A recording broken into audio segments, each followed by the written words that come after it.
bagi kita yang masih hidup, saya punya pendapat. Allah ngasih kesempatan Jamaluddin ini tetap hidup, ben apa? Ben sadar dosanya banyak dan mau memperbaiki diri, mengisi hidupnya dengan amal soleh. Kemarin banyak yang ketakutan COVID, tapi COVID belum rampung, wis lali kabeh. Seperti tsunami, saya hari ketika tsunami Aceh datang, Pak. Habis tsunami masjid-masjid penuh. Wah, nangis-nangis sholat baru 1 bulan lali kabeh. Serius. Gempa Bantul, gempa Klaten, gempa Jogja. Ambo niku. Waktu gempa saya di Jambi itu, Pak. Saya lagi mimpin sekitar 6.000 calon polisi seleksi, saya ngasih pengarahan jadi inspektur upacara gitu. Pas lagi harap masih pengarahan, ditelepon sama saudara saya, ponakan saya, Pak D, omahe jenengan kali omahe kula ambruk rata dengan tanah. Nah, lagi ajeng pidato kan rasa jawab, kula pateni. Nah, terus bar niku kula WA, aja guyonan li. Bar ngoten niku terus lihat TV lagi nyuting Taji, Prambanan, Piyungan itu, wah bener. Baru tahu kalau terjadi gempa besar Bantul dan sekitarnya itu. Kalau di sana baru 1 bulan jadi pejabat. Itu. Dan baru bisa pulang 2 bulan kemudian. Karena saya nangani seleksi masuk Bintara, seleksi Sespim, seleksi Selapa, seleksi Akpol. Kalau saya nangani kabeh psikolog dhewean. Jadi rong sasi mboten saged kemana-mana. Begitu pulang, itu lihat dari Taji masuk niku SGM ke selatan niku ke kampung ibu saya itu, masya Allah, di rumah saya hilang sampai sak napa niku Pak, sak keramiknya. Karena rumah di kampung saya rata-rata nggak pakai besi Pak, rumah zaman dulu, rumah yang dibangun nganggo wadas, terus kapur, terus apa ya dibangun gitu. Jadi begitu gempa, itu kayak bom, itu langsung asap, debu sebenarnya, debu itu menyelimuti kampung sampai nggak bisa lihat. Ibu saya sedang di dapur, gitu, lari natap pelorotan Ka'bah. Jek. Alhamdulillah dapurnya rumah kami, rumah zaman dulu itu kan rata-rata pisah dengan rumah.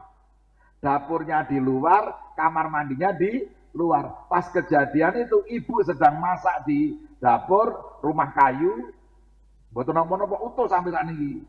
Nah, bapak lagi mandi di sumur jauh 8 meter dari rumah. Nggih samet. Ini bapak wuduh. Jadi bapak itu nggak sadar wuduh, tapi nggak kelihatan kalau wuduh karena apa? Terselimuti oleh debu.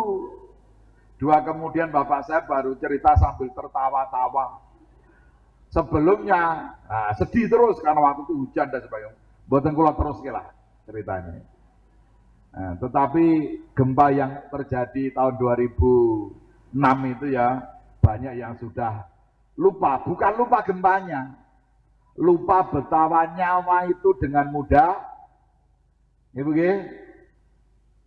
hilang.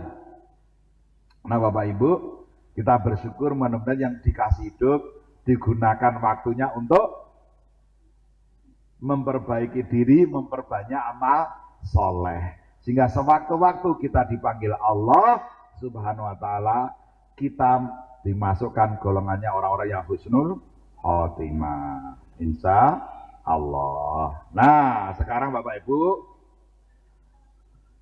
Allah Subhanahu wa Ta'ala itu menginginkan kita hidup bahagia dunia dan akhirat.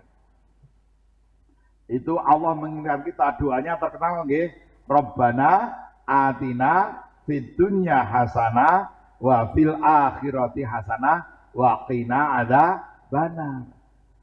Allah menginginkan kita bahagia, sukses, optimis hidup dunia dan akhirat. Itu pengen nih Allah, dan seharusnya itu menjadi cita-cita kita semua.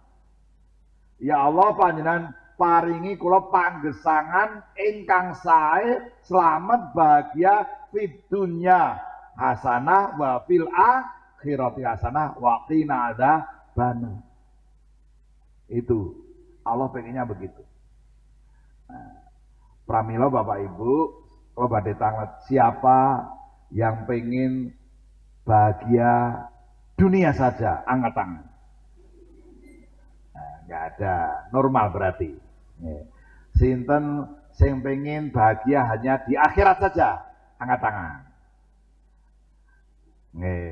Sinten sing pengen bahagia dunia lan akhirat, angkat tangan. Nah, nggak usah angkat tangan, kabeh pengen. Berarti tidak usah diperiksa psikologinya dan anunya ya, normal, jamaahnya normal. Normal. Jangan pernah bercita-cita kulon dunya sengsara mboten napa-napa Gusti Allah, sing penting akhirat selamat. Ketake bener to? Ning kleru niku.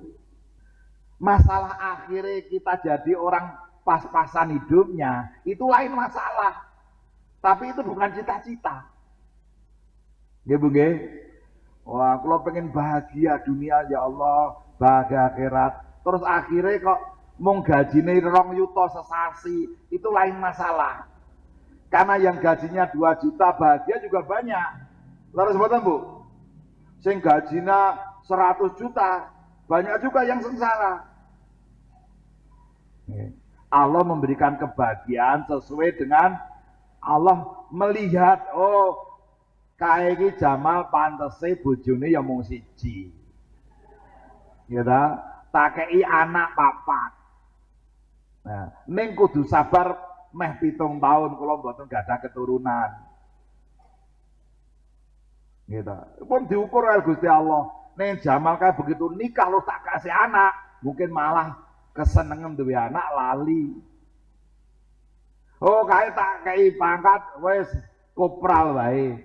Kau yang jadi jenderal malah kayak Verdi Sambo. Lu kan sakit kan tuh Pak? Ada orang bolak-balik gak ketompo dari polisi memaksakan diri, kalau bayar teman belum. Akhirnya jadi polisi rong nganti sesasi tabrakan meninggal dunia. Bapaknya sedih banget. Gitu. Jadi itu Bapak Ibu, ya das cita-cita kita Rabbana atina fid dunya hasanah wa fil akhirati hasanah wa qina adzabannar. Ning kenyataannya ada yang kaya, ada yang miskin. Ada yang berpangkat, ada yang tidak berpangkat dan sebagainya. Itulah jalan kebahagiaan kita masing-masing. Pertanyaan sekarang yang agak khusus. Siapa yang pagi ini sedang bersedih?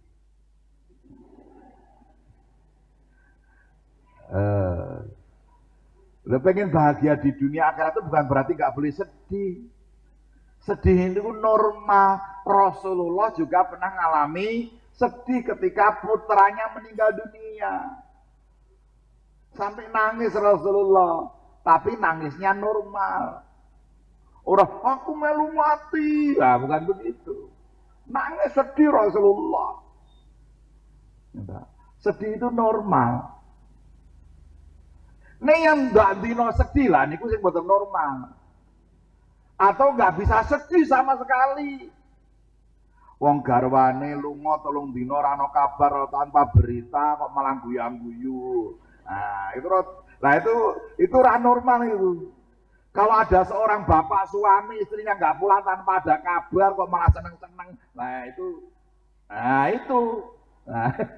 Atau sebaliknya ibu-ibu di garwa suaminya pergi nggak kondur-kondur kok malah wis tekno bapakmu, aku malah seneng ramule ya. Itu nggak normal.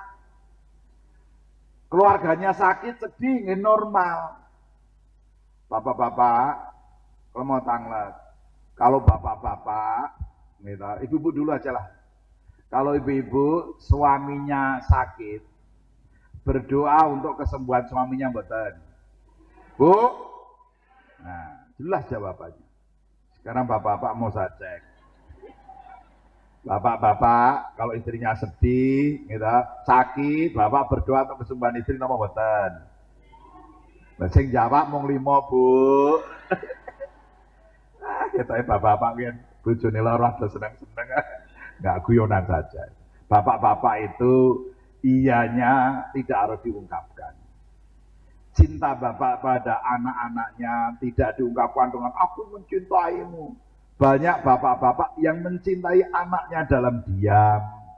Maka adik-adik yang muda-muda itu kalau bapak meneng ora kakean ngomong itu bukan berarti nggak cinta. Di dalam pikirannya, di dalam hatinya mikir, aku piye carane oleh duit ben anakku seneng, ben bojoku seneng. Gitu Pak? Oh, jawabannya bener lah. Ya. Jadi ibu-ibu tuh kalau garwane sing lanang kok kakung tuh raine rodok-roto. Roto tuh masuknya nggak banyak. Bukan. Bapak-bapak itu begitu. Mulai kantor ya raine roto. Pak kantor biasa. Nah. Itu laki-laki tuh sampai 10 menit, 15 menit seperti itu. Ibu nggih, rasa ditekoki kalau garwane mulai 15 menit 20 rasa ditekoki sing aneh-aneh sih. Golek apa? Siapke teh kalau senengane teh, kopi kalau disiapke kalau senengane kopi, jajan. Rasa ditekoki apa-apa sih. Karena urung fokus nih bapak-bapak ini kalau sampai rumah. Tunggu ngomong dhewe. Bu, bocah-bocah piye? Lah, kowe iso jejak ngomong kuwi. Kalau datang-datang dari rumah apa-apa langsung diceramai ibu-ibu. Wah, itu bahaya sekali. Baru sampai rumah langsung Assalamualaikum warahmatullahi wabarakatuh. Mau nang kantor piye Pak? Kenapa pulangnya sore? Kenapa dan sebagainya? Wah, kacau. Itu yang membuat laki-laki Yogyakarta ini rata-rata hidupnya matinya lebih cepat 3 tahun dibanding ibu-ibu. Mboten percaya mang buka data di BPS. Badan Pusat Statistik niku manggoleki harapan hidup tertinggi di Indonesia di mana? Jogja. Begitu data hidup tertinggi di Jogja, kita dibuka lagi laki-laki dan perempuan. Ternyata beda. Harapan hidup perempuan itu lebih panjang, lebih tinggi dibanding laki-laki 2,5 sampai 3 tahun. Di Jogja ini, Pak. Jadi kita yang gagah-gagah gini rata-rata matine luwih dhisik 3 tahun. Itu data loh, Pak. Pertanyaannya, kenapa bapak-bapak rata-rata matinya lebih dulu dibanding ibu-ibu? Penyebabnya apa, Pak? Penyebabnya ibu Rawadi. Rawadi itu. Wanita itu diberi kromosom yang berbeda dengan laki-laki, dibeli hormon berbeda dengan laki-laki, yang membuat wanita memang tangguh. Memang kelihatannya secara fisik ini lemah, tetapi sesungguhnya dia lebih kuat dibanding laki-laki, maka harapan hidupnya lebih panjang. Terus yang kedua, laki-laki mudah stres menghadapi perempuan, mudah ngalah, mudah stres. Nah, sekarang mau tanya, bapak-bapak kalau kerja gajinya itu milik siapa? Bu, milik ibu. Kalau ibu kerja, duitnya hasilnya milik siapa? Ibu. Terus bapaknya dikei apa? Nah, kayak itu. Bapak-bapak ngajak makan ibu-ibu, ayo Dik, keluar makan bar gajian. Oke Mas, nah, gitu. Nih janjian iki. Engko sing milih rumah makan sopo? Pas hari itu istrinya baik karena ngerti mau dikasih gaji, Pak. Hari ini yang menentukan rumah makan Mas, kan gajian. Oke ya, sepakat ya. Aku sing menentukan rumah makan ya.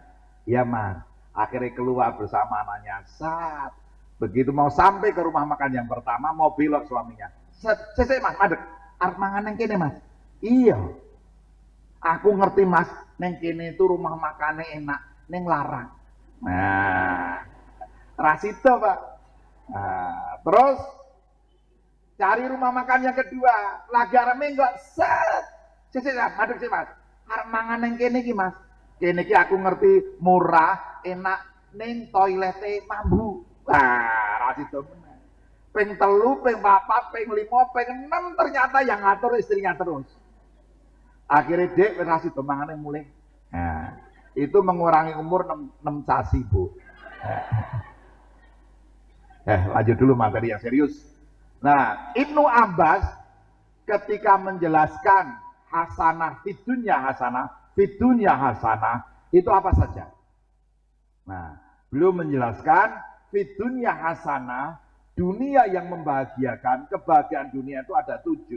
Yang pertama, qalbun syakirun, hati yang selalu bersyukur. Bersyukur punya suami, elek-elek ngoten bojo kula mboten celutak Pak Jamal. Ah, gitu. Alhamdulillah Pak Jamal, gitu. Rumah tangga kula alhamdulillah, gitu. Anak kula soleh dan solihah Pak Jamal. Alhamdulillah Pak Jamal, niku bersyukur kula lah, bersyukur disyukuri. Bapak-bapak juga bersyukur punya istri yang baik. Gitu. Hati yang bersyukur. Kemudian pasangan hidup yang solih dan solihah. Al-azwaju solihah. Bapak-bapak, syukur ini penting karena pembuka kebahagiaan, pembuka kebaikan. Maka salah satu doa resep untuk bahagia ketika usia 40, untuk matang usia 40, doanya dimulai dengan apa, Bu? Rabbi auzi'ni an ashkura ni'mataka allati an'amta alayya wa ala walidayya. Niku resep bagi kita semuanya kalau pengen usia 40 tahun sudah dimatangkan imannya, akhlaknya, kepribadiannya oleh Allah Subhanahu wa taala. Salah satu resepnya memperbanyak bersyukur. Al-Ahqaf ayat 15.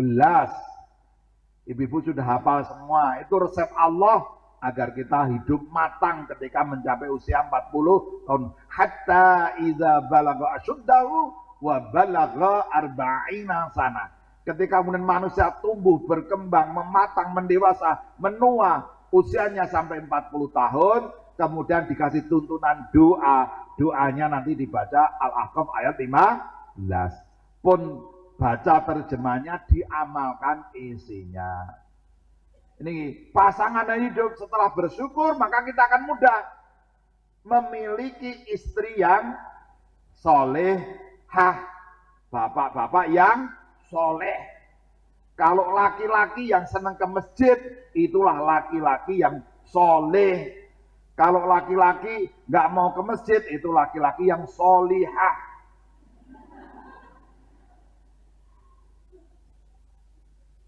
Jadi bapak-bapak berusahalah ke masjid, karena itu tingkatannya tinggi, hampir diwajibkan ke masjid sholat berjamaah. Ibu-ibu di Muhammadiyah diizinkan, diperintahkan untuk memakmurkan masjid-masjid, itu paham Muhammadiyah. Lain kali kajian tentang itu. Saya sudah membuat video, salah seorang anggota majelis taklim yang sekarang jadi ketua salah seorang ketuanya PCIM Amerika Serikat. Gitu, itu mengkaji khusus tentang sholat di masjid bagi wanita. Zaman Rasulullah wanita-wanita berbondong-bondong sholat berjamaah di masjid. Nah, kajiannya silahkan nanti diundang Ustadz Rafiq, Dr. Rafiq, gitu, untuk mengkaji masalah itu. Kedudukannya seperti apa? Gitu, seperti itu. Dapat istri yang baik itu bahagianya luar biasa. Leres bapak-bapak? Waduh, kok ibu-ibu diragukan kesolehannya ini? Enggak. Ya Bapak Ibu, seorang suami yang dapat istri yang baik itu bahagianya, termasuk saya itu Bu. Mengapa badan saya tumbuh terus?